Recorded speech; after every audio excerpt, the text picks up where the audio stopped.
Hello there, I'm Mary Myatt, and I hope you find these three quick thoughts as useful tips. I hope you find them helpful.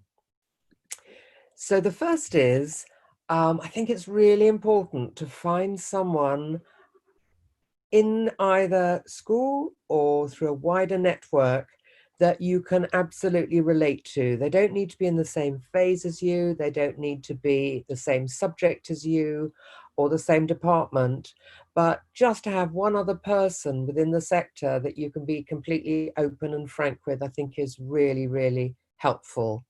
And what's sitting behind that is really important that we don't take too much baggage home with us. And that's because teaching is incredibly intense. And so let's try and sort of wrap up as much as we can, if we need to, with professional colleagues, and then it's done.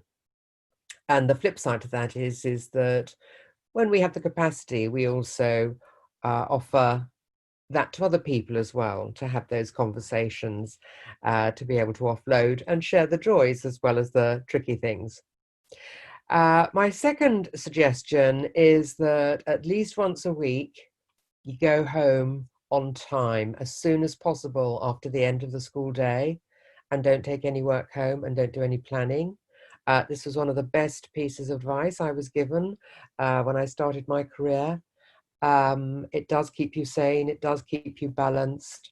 The work is never finished, so you just got to accept that and be very disciplined about setting aside one day a week at least that you go home on time as soon as possible after the end of the school day. And then my third suggestion is that we consistently ask on a regular basis why we're doing something, because it can quite often feel as though we have more and more admin to do.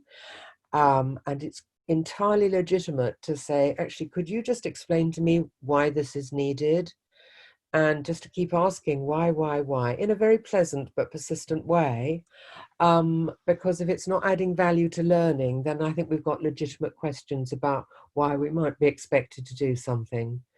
And I'll just take a quick example there of marking. We know that most marking makes absolutely no difference to children's learning. So if we're in a setting where there's that expectation, just to keep asking why? Well, why is this needed?